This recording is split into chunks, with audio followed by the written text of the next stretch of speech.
Bismillahirrahmanirrahim. Assalamualaikum warahmatullahi wabarakatuh.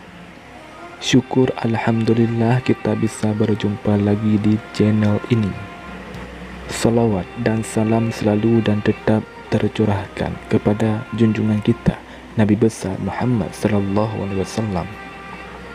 Allahumma salli ala Sayyidina Muhammad wa ala ali Sayyidina Muhammad. Harapan dan doa saya semoga saudaraku semuanya selalu diberikan kesehatan, dilapangkan rezekinya, diampuni dosa-dosanya, dan dipanjangkan umurnya. Amin ya rabbal alamin. Saudara muslim yang dirahmati Allah Subhanahu wa taala, alam kubur adalah perjalanan awal menuju akhirat. Setiap muslim yang beriman kepada hari akhir diwajibkan untuk menyiapkan diri sebelum ajal menjemput. Rasulullah SAW telah memberitahu bahawa siksa kubur itu hak benar. Maka seorang muslim harus berlindung kepada Allah Subhanahu wa taala dari siksa kubur dan bersiap menghadapi kubur dengan amal soleh. Abu Lais meriwayatkan dengan sanadnya dari Al-Bara bin Azib berkata, kami bersama Rasulullah SAW keluar mengantar jenazah seorang sahabat Ansar. Maka ketika sampai ke kubur dan belum dimasukkan ke liang lahat, Rasulullah duduk dan kami duduk di sekitarnya. Dia menundukkan kepala bagaikan ada burung di atas kepala kami. Sedang Rasulullah SAW mengorek-ngorek dengan dahan yang ada di tangannya. Kemudian beliau mengangkat kepala sambil bersabda, berlindunglah kamu kepada Allah dari siksa kubur. Rasulullah SAW mengulanginya sebanyak 3 kali. Lalu Rasulullah bersabda, sesungguhnya seorang mukmin jika akan meninggal dunia dan menghadapi akhirat akan mati, turun padanya malaikat yang wajahnya putih bagaikan matahari membawa kafan dari surga. Maka duduk di depannya sejauh pandangan mata mengelilinginya. Kemudian datang malaikat maut dan duduk di dekat kepalanya dan memanggil, wahai ruh yang tenang baik, keluarlah menuju pengampunan Allah dan ridha-Nya. Rasulullah bersabda lagi, maka keluarlah ruhnya mengalir bagaikan titisan dari mulut kendi tempat air. Maka langsung diterima dan langsung dimasukkan dalam kafan dan dibawa keluar semerbak harum bagaikan kasturi yang terharum di muka bumi, lalu dibawa naik. Maka tidak melalui rombongan malaikat melainkan ditanya, ruh siapakah yang harum ini? Dijawab, ruh fulan bin fulan, sehingga sampai ke langit dan di sana dibukakan pintu langit dan disambut oleh penduduknya, dan pada tiap-tiap langit diantar oleh malaikat mukarrabun, dibawa naik ke langit yang atas hingga sampai ke langit ketujuh. Maka Allah berfirman, catatlah suratnya di Iliyin, kemudian dikembalikan ia ke bumi, sebab daripadanya kami jadikan, dan di dalamnya aku kembalikan, dan daripadanya pula akan aku keluarkan pada saatnya. Maka kembalilah ruh ke jasad dalam kubur. Kemudian datang kepadanya 2 malaikat untuk bertanya, siapa Tuhanmu? Maka dijawab, Allah Tuhanku. Lalu ditanya, apakah agamamu? Maka dijawab, agamaku Islam. Ditanya lagi, bagaimana pendapatmu terhadap orang yang diutus di tengah-tengah kamu? Dijawab, dia utusan Allah. Lalu ditanya, bagaimanakah kamu mengetahui itu? Maka dijawab, saya membaca kitab Allah lalu percaya dan membenarkannya. Maka terdengar suara, benar hambaku. Maka berikan padanya hamparan dari surga serta pakaian surga, dan bukakan untuknya pintu menuju ke surga supaya ia mendapat bau surga dan hawa surga. Lalu luaskan kuburannya sepanjang pandangan mata. Kemudian datang padanya seorang yang bagus wajahnya dan harum baunya sambil berkata, terimalah kabar gembira, ini yang telah dijanjikan Allah kepadamu. Lalu bertanya, siapakah kau? Jawabnya, saya amalmu yang baik. Lalu ia berkata, ya Tuhan, segerakan hari kiamat supaya segera saya bertemu dengan keluargaku dan kawan-kawanku.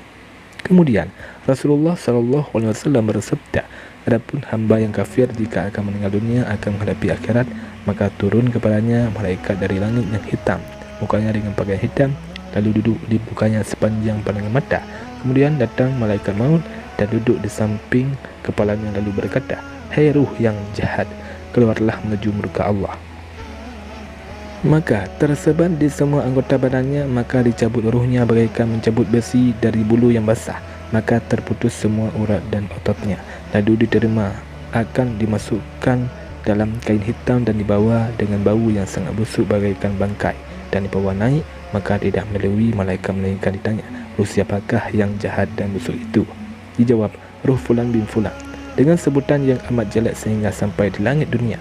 Maka minta dibuka, tetapi tidak dibuka untuknya. Kemudian Rasulullah SAW membaca ayat, la tufattahu lahum abwabus samai wala yadkhulunal jannata hatta yalijal jamalu fi samil khiyat. Tidak dibukakan bagi mereka itu pintu-pintu langit, dan tidak dapat masuk surga sehingga unta dapat masuk dalam lubang jarum. Kemudian diperintahkan, tulislah orang itu dalam kitab Sijjin. Kemudian dilemparkan ruhnya itu begitu saja. Dan siapa mempersekutukan Allah, maka bagaikan jatuh dari langit lalu disambar elang atau dilempar oleh angin ke dalam jurang yang curam. Kemudian dikembalikan ruh itu ke dalam jasad di dalam kubur, lalu didatangi dua malaikat yang menedukkannya, lalu bertanya, siapa Tuhanmu? Maka dijawab, saya tidak tahu. Lalu ditanya, apakah agamamu? Maka dijawab, saya tidak tahu. Ditanya lagi, bagaimana pendapatmu terhadap orang yang diutuskan di tengah-tengah kamu? Dijawab, saya tidak tahu. Lalu ditanya, bagaimanakah kamu mengetahui itu? Maka dijawab, saya tidak tahu. Maka terdengarlah suara seruan dari langit, dusta hambaku hamparkan untuknya dari neraka dan bukakan baginya pintu neraka. Maka terasa olehnya panas hawa neraka, dan disempitkan kuburnya sehingga terhimpit dan rusaklah tulang rusuknya. Kemudian datang kepadanya seorang yang buruk wajahnya dan busuk baunya sambil berkata, sambutlah hari yang sangat jelek bagimu, inilah saat yang telah diperingatkan oleh Allah kepadamu. Lalu ia bertanya, siapakah kau? Jawabnya, aku amalmu yang jelek. Lalu ia berkata, ya Tuhan, jangan percepatkan kiamat. Ya Tuhan, jangan percepatkan kiamat. Abu Lais dengan sanadnya meriwayatkan dari Abu Hurairah radhiyallahu anhu berkata, Rasulullah SAW bersabda, seorang mukmin jika sakratul maut didatangi oleh malaikat dengan membawa sutera yang berisi masik kasturi dan tangkai-tangkai bunga, lalu dicabut ruhnya bagaikan mengambil rambut di dalam adunan sambil dipanggil, wahai ruh yang tenang, kembalilah kepada Tuhanmu dengan perasaan rela dan diridai, kembalilah dengan rahmat dan keridaan Allah. Maka jika telah keluar ruhnya, langsung ditaruh di atas misik dan bunga-bunga itu, lalu dilipat dengan sutera dan dibawa ke Iliyin. Adapun orang kafir, jika sakratul maut didatangi oleh malaikat yang membawa kain bulu yang di dalamnya ada api, maka dicabut ruhnya dengan kekerasan sambil dikatakan kepadanya, hai ruh yang jahat, keluarlah menuju murka Tuhanmu ke tempat yang rendah, hina dan siksanya. Maka bila telah keluar ruhnya itu, diletakkan di atas api dan bersuara seperti sesuatu yang mendidih, kemudian dilipat dan dibawa ke Sijjin. Al-Faqih Abu Ja'far meriwayatkan dengan sanadnya dari Abdullah bin Umar radhiyallahu anhu berkata, seorang mukmin jika diletakkan di kubur, maka diperluaskan kuburnya itu hingga 70 hasta, dan ditaburkan padanya bunga-bunga dan dihamparkan sutera, dan bila ia hafal sedikit dari Al-Quran cukup untuk penerangnya. Jika tidak, maka Allah memberikan kepadanya nur cahaya penerang yang menyerupai penerang matahari. Di dalam kubur bagaikan pengantin baru, jika tidur maka tidak ada yang berani membangunkan kecuali kekasihnya sendiri. Maka ia bangun dari tidur itu bagaikan masih kurang masa tidurnya dan belum puas. Adapun orang kafir, maka akan dipersempit kuburnya sehingga menghancurkan tulang rusuknya dan masuk ke dalam perutnya, lalu dikirimkan kepadanya ular segemuk leher unta. Ia makan dagingnya sehingga habis dan sisa tulang semata-mata. Lalu dikirim kepadanya malaikat yang akan menyiksa, yaitu yang buta, tuli dan bisu, dengan membawa puntung dari besi yang langsung dipukulkannya. Sedang malaikat itu tidak mendengar suara jeritannya dan tidak melihat keadaannya supaya tidak dikasihaninya. Selain itu, dihidangkan siksa neraka itu tiap pagi dan petang.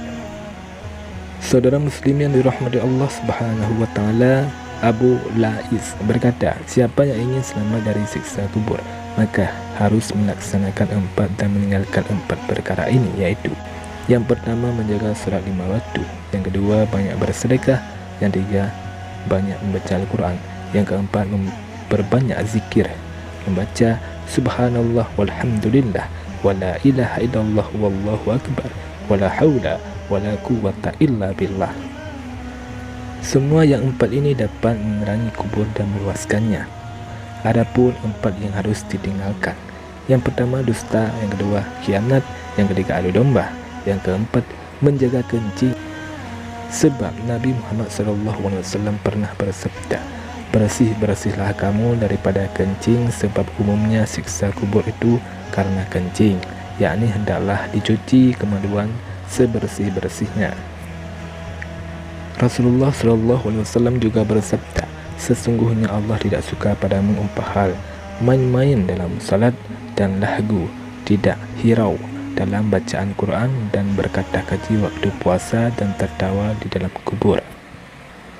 Saudara muslim yang dirahmati Allah Subhanahu wa taala, demikianlah pembahasan keadaan manusia di alam kubur. Beruntunglah seseorang yang wafat dalam keadaan muslim dan membawa amal soleh. Semoga Allah Subhanahu wa taala mewafatkan kita semua dalam keadaan husnul khatimah dan melindungi kita dari azab kubur. Amin ya rabbal alamin. Wallahu a'lam bissawab. Assalamualaikum warahmatullahi wabarakatuh.